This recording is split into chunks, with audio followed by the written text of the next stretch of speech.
Là où règne la sagesse, il n'y a aucun conflit entre penser et ressentir.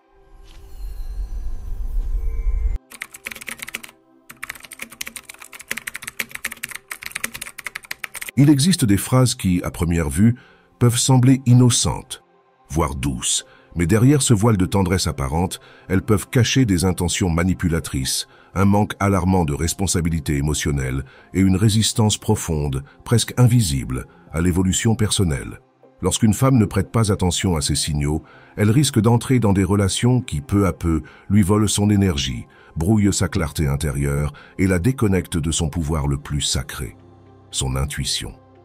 Car, bien souvent, ce n'est pas l'agression directe qui fait le plus de mal, mais ce qui se dissimule derrière des mots apparemment inoffensifs, chargés d'un poids psychologique. Jung, le célèbre psychologue suisse, parlait de l'inconscient sombre, cette zone profonde de la psyché où nous reléguons les aspects de nous-mêmes que nous refusons de voir.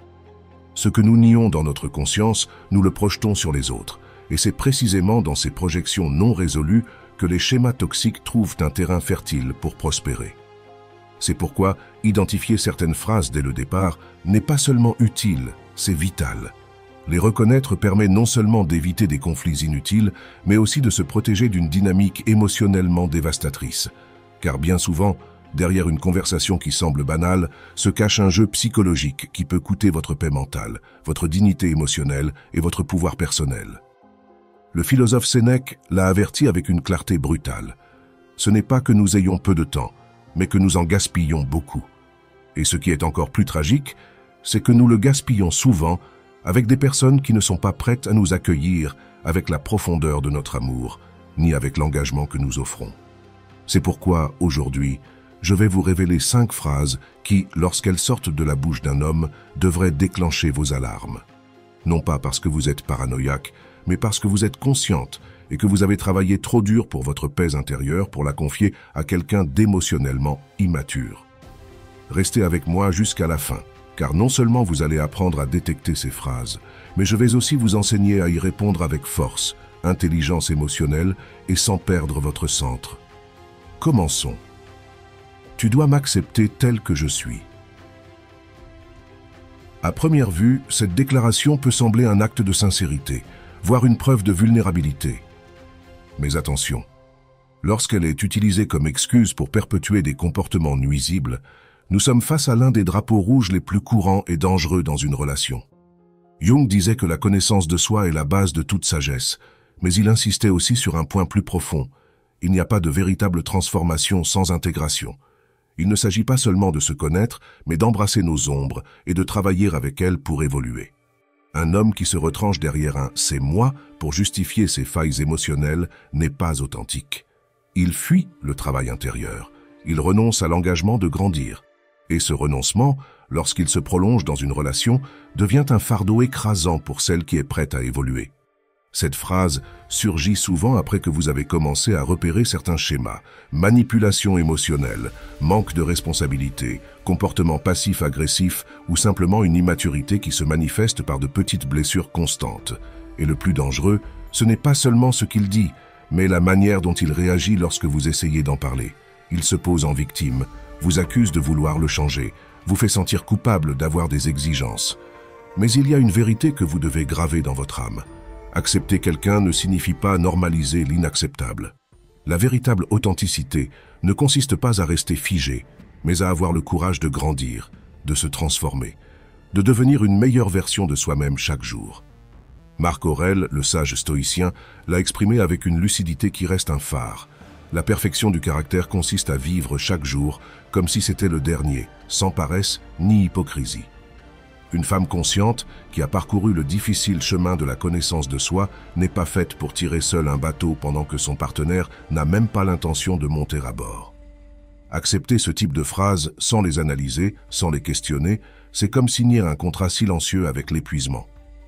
Et lorsque vous donnez votre énergie à quelqu'un qui ne veut pas avancer, vous finissez par vous trahir vous-même, vous menant directement à un futur fait d'excuses répétées, de promesses brisées et d'une dynamique invisible mais épuisante, où vous portez tout le poids émotionnel pendant qu'il reste immobile. Rappelez-vous, les anciens stoïciens ne parlaient pas seulement de maîtrise de soi, il comprenait aussi que l'environnement forge notre caractère. Si la personne avec qui vous partagez votre vie ne vous pousse pas à grandir, alors, même sans le dire à voix haute, elle vous freine. La prochaine fois que vous entendrez cette phrase déguisée en profondeur émotionnelle, ne vous laissez pas berner par son ton sensible ou sa sincérité apparente. Posez-vous une question plus directe. Est-il vraiment prêt à regarder en lui ou utilise-t-il des mots sophistiqués pour esquiver le travail que demande le changement? Car s'il y a, derrière son discours, une résistance constante à évoluer, une négation de la responsabilité personnelle et une attitude défensive face à toute critique constructive, vous n'êtes pas face à une simple différence d'opinion. Vous êtes face à un schéma psychologique qui, avec le temps, ne fait pas que se répéter, il s'intensifie. Et c'est là que la situation passe d'inconfortable à dangereuse. Accepter cette phrase, c'est le premier pas vers un cycle silencieux mais dévastateur. Ensuite viennent d'autres comportements, tout aussi subtils mais bien plus destructeurs. Une critique déguisée en humour, une indifférence émotionnelle présentée comme de la maturité, un manque d'empathie justifié comme de l'honnêteté. Sans vous en rendre compte, vous vous retrouverez à vous modifier, à faire des ajustements, à renoncer à de petites parties de vous pour que la relation fonctionne, tandis qu'il reste immuable. Protéger votre paix n'est pas de l'égoïsme, c'est du respect de soi. Vous n'êtes pas là pour sauver qui que ce soit. Vous êtes là pour construire quelque chose de vrai avec quelqu'un qui veut aussi grandir, qui ose reconnaître ses blessures et qui a le courage de les guérir, tout comme vous le faites chaque jour. Car un homme qui refuse de se transformer ne se sabote pas seulement lui-même, il entraîne aussi votre stagnation. Restez fidèle à vos valeurs. Honorez votre intégrité, même si vos émotions vous murmurent de rester, même si votre cœur essaie de justifier ce que votre âme sait déjà. Car ce qui suit est encore plus délicat. Toutes mes ex étaient folles ou toxiques. Quand un homme dit cela, il peut sembler qu'il se contente de se défouler, de partager sa douleur ou ses expériences passées. Mais ne vous y trompez pas. Derrière ces mots se cache un schéma sombre, une mentalité de victime chronique, une profonde immaturité émotionnelle et une projection inconsciente qui en dit bien plus qu'il ne le pense. La véritable croissance commence lorsque nous cessons de blâmer le monde extérieur et commençons à examiner notre propre intérieur. Épictète l'a dit sans détour, ce ne sont pas les faits qui nous perturbent, mais l'interprétation que nous en faisons. Si un homme parle toujours de ses ex, comme si elles étaient les seules responsables, s'il ne s'arrête jamais pour reconnaître sa part dans les conflits, alors vous n'êtes pas face à quelqu'un qui a guéri, mais face à quelqu'un qui refuse de regarder son propre reflet. C'est là qu'intervient la psychologie profonde. Jung enseignait que ce que nous ne rendons pas conscient finit par gouverner notre vie depuis l'ombre. Beaucoup d'hommes qui critiquent toutes leurs ex ne décrivent pas ce qu'ils ont vécu. Ils projettent ce qu'ils n'ont pas encore résolu en eux-mêmes. Cette phrase, aussi courante que dangereuse, trahit une mentalité qui fuit la responsabilité et se réfugie dans le drame. Les personnes ayant ce discours répètent souvent les mêmes schémas dans chaque relation, blâmant tout le monde sauf elles-mêmes, idéalisant le rôle de victime et attendant en silence que vous soyez la seule femme qui ne les décevra pas. Mais attention, personne n'échappe à son ombre s'il n'est pas prêt à l'affronter. La véritable question n'est pas de savoir si ses ex étaient vraiment toutes toxiques, mais s'il y a en lui un schéma qu'il refuse de reconnaître. Utilise-t-il cette histoire comme une armure pour éviter de se transformer? Une femme consciente, qui a appris à se valoriser, ne gobe pas ce récit sans le questionner. Jung l'a dit avec une clarté terrifiante. Ce que nous nions nous soumet. S'engager avec quelqu'un qui fuit sa propre responsabilité émotionnelle, c'est comme construire une maison sur du sable. Peu importe l'amour que vous y mettez, l'effort que vous investissez, la patience que vous donnez. S'il n'est pas prêt à briser ses propres schémas inconscients, il continuera à répéter la même histoire. Mais cette fois, c'est vous qu'il transformera en protagoniste d'une histoire que vous n'avez pas écrite. Car un homme qui a besoin de jouer éternellement le rôle de la victime finira tôt ou tard par faire de vous la nouvelle antagoniste de son scénario émotionnel. Être dans une telle relation, c'est comme ramer dans un bateau qui a une fuite constante. Peu importe l'amour que vous y mettez, il continuera de couler. Car le problème n'est pas votre engagement, votre patience ou votre dévouement, c'est le vide émotionnel qu'il refuse de réparer. Et c'est là qu'entre en jeu une qualité qui n'est pas toujours romantique, mais absolument nécessaire, la discipline émotionnelle, cette capacité à voir au-delà des belles paroles, à observer les schémas, à poser des questions inconfortables mais essentielles. A-t-il déjà parlé de ce qu'il a mal fait dans ses relations passées? Ou son discours tourne-t-il toujours autour de ce que les autres lui ont fait? Car s'il n'a jamais assumé ses responsabilités auparavant, qu'est-ce qui vous fait croire qu'il commencera maintenant? Rappelez-vous ceci avec fermeté, ce n'est pas votre rôle d'être la thérapeute de quiconque. Vous n'êtes pas là pour recoller les morceaux d'un homme qui ne veut même pas guérir. Vous êtes là pour partager votre vie avec quelqu'un qui marche à vos côtés, pas avec quelqu'un qui vous entraîne dans sa tempête. En parlant de manipulation émotionnelle, il y a une phrase que vous devez apprendre à repérer dès le premier instant, car bien qu'elle puisse sembler une déclaration passionnée d'amour, c'est en réalité un piège déguisé en tendresse. Si tu m'aimais vraiment, tu ferais ce que je te demande. Cette phrase est l'une des formes les plus subtiles et en même temps les plus corrosives de chantage émotionnel. À première vue, elle peut ressembler à une requête sincère, une manière d'exprimer des besoins, mais si vous affinez votre écoute, si vous regardez attentivement, ce qui se cache là-dedans, c'est une pression émotionnelle, une stratégie pour manipuler vos décisions en utilisant votre propre amour contre vous. L'amour authentique ne s'impose pas, il se choisit. Il se construit sur la liberté, l'admiration mutuelle et le respect, non sur la culpabilité ou la coercition émotionnelle. Épictète l'a exprimé avec une clarté totale. Personne ne peut vous asservir émotionnellement sans votre consentement. Carl Jung a également exploré cette dynamique sous l'angle du pouvoir. Dans ses études sur l'ombre, il montrait comment de nombreuses relations déséquilibrées naissent lorsque l'un des deux projette son insécurité et son besoin de contrôle sous le couvert de l'amour. Et des phrases comme celle-ci en sont la preuve. Quand un homme vous dit « Si tu m'aimais, tu ferais ceci », il trace, sans que vous le remarquiez, une ligne invisible qui conditionne votre affection. Au fond, il vous dit « Seulement si tu fais ce que je veux, tu mérites mon amour ».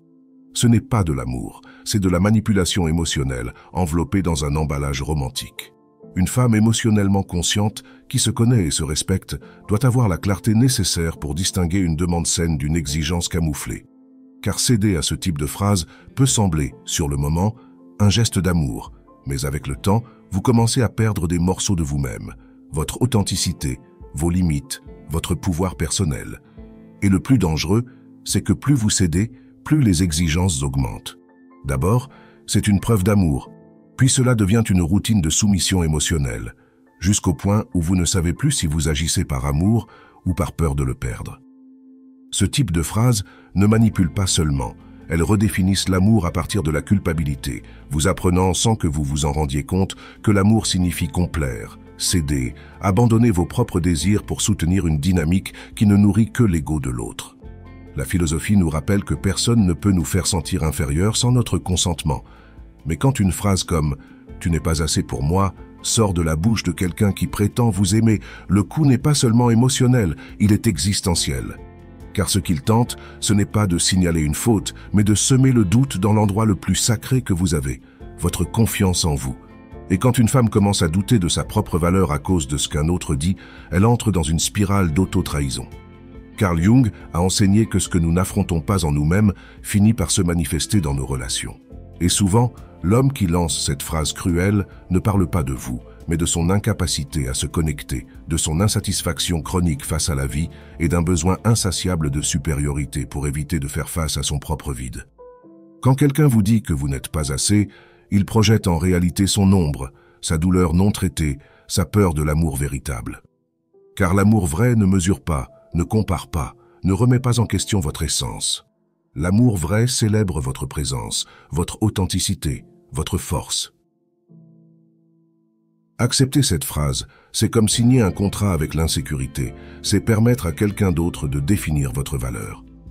Et là, commence une dynamique silencieuse mais destructrice.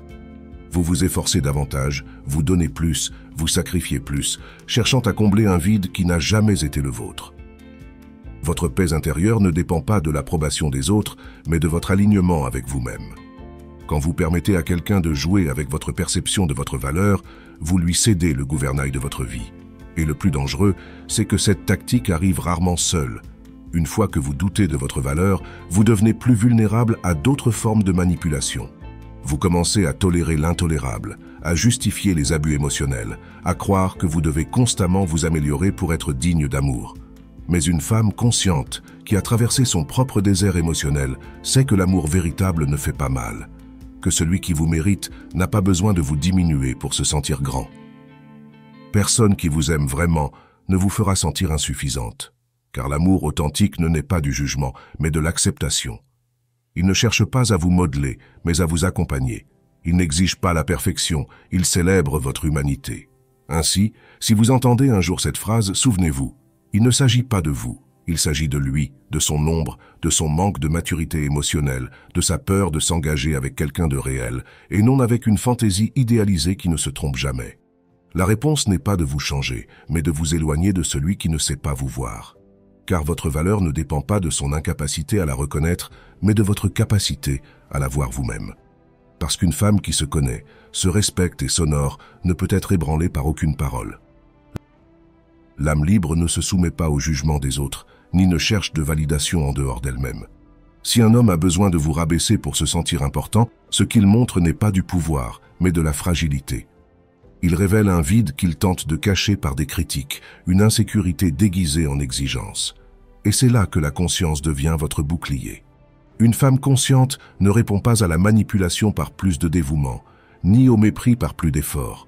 Elle répond avec clarté, avec des limites, avec la fermeté de celle qui n'a plus besoin de prouver sa valeur parce qu'elle a choisi de vivre en elle. Marc Aurèle l'a dit, « Le respect que vous vous portez doit être plus fort que tout désir d'approbation. » Si vous vous trouvez face à quelqu'un qui vous fait constamment sentir insuffisante, vous n'avez pas besoin d'analyser davantage. La réponse est claire, ce n'est pas votre tâche de convaincre celui qui ne veut pas vous voir.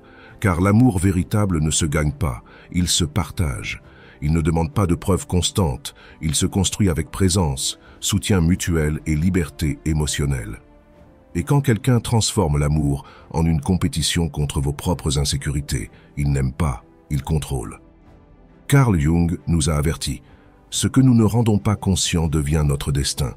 Si vous ne prenez pas conscience de ce schéma de dévalorisation maintenant, vous risquez de vous retrouver dans une relation où chaque pas que vous faites est une réponse au jugement d'un autre, et non à votre vérité intérieure.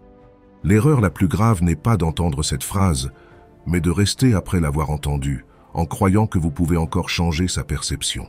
Vous n'êtes pas là pour être suffisante pour quelqu'un d'autre. Vous êtes là pour être authentique avec vous-même. Une femme intègre ne lutte pas pour l'amour. L'amour qui la mérite ne la placera jamais dans cette position. Ainsi, si quelqu'un vous dit un jour que vous n'êtes pas assez, ne prenez pas cela comme une sentence. Prenez-le comme un signal, un avertissement, un miroir qui vous montre exactement le type d'énergie dont vous devez vous éloigner. Car l'amour véritable ne vous met pas à l'épreuve, il vous soutient, il vous pousse à grandir, et surtout, il vous honore. Il s'agit de vous protéger vous-même. Il ne s'agit pas de parcourir le monde avec méfiance, mais avec conscience. Car lorsqu'une femme voit clair, elle n'a pas besoin de crier, ni de prouver quoi que ce soit. Elle agit depuis son centre, depuis son pouvoir, depuis cette force silencieuse qui naît de se connaître profondément. Carl Jung disait que le plus grand privilège de l'être humain est de devenir qui il est vraiment. Et ce chemin d'individuation ne peut être parcouru si vous êtes constamment piégé dans des relations où le langage est une arme et l'amour une stratégie de contrôle.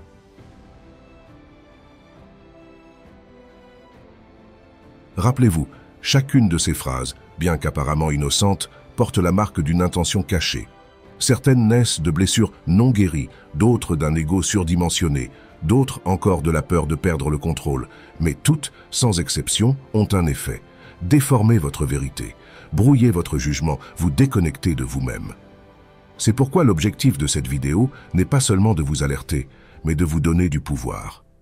Pour que la prochaine fois que vous entendrez l'une de ces phrases, vous ne la preniez pas comme un fait isolé, mais comme un signal. Un signal que vous devez revenir à vous-même, respirer, ressentir et décider depuis la femme qui ne se contente plus du minimum, qui ne transige pas avec sa paix, qui ne négocie pas sa dignité. Car une femme qui se connaît, qui se respecte et qui a fait le travail intérieur, ne tombe pas dans les pièges émotionnels. Elle les voit, elle les comprend, et elle choisit de ne pas y entrer. Récapitulons. Tu dois m'accepter tel que je suis. Ce n'est pas de l'authenticité si cela s'accompagne d'un refus de changer. Toutes mes ex étaient toxiques. Ce n'est pas une histoire, c'est une projection. Si tu m'aimais vraiment, tu ferais ce que je te demande. Ce n'est pas de l'amour, c'est de la manipulation. Tu n'es pas assez pour moi. Ce n'est pas une opinion, c'est une agression déguisée. Fais ce que tu veux. Dites avec ironie, ce n'est pas de la liberté, c'est une tentative de contrôle émotionnel. Vous êtes ici pour quelque chose de plus grand, des relations conscientes, des liens qui vous élèvent, pas qui vous confondent, une vie émotionnelle où vous décidez depuis votre sagesse, pas depuis la culpabilité. Comme le disait Marc Aurèle, l'âme devient invincible lorsqu'elle refuse de se soumettre au chaos des autres. Et c'est cette âme que je vous invite aujourd'hui à revendiquer. Si ce message a résonné en vous, partagez-le. Nous ne savons pas combien de femmes nous pourrions sauver d'une histoire qui ne leur appartient pas. Aimez cette vidéo et abonnez-vous à la synchronicité pour continuer à recevoir du contenu qui nourrit l'âme et renforce votre conscience. Et si vous êtes sur un chemin de transformation personnelle, de retour à votre centre, de protection de votre paix, continuez. Ne vous arrêtez pas. Votre âme vous en remerciera.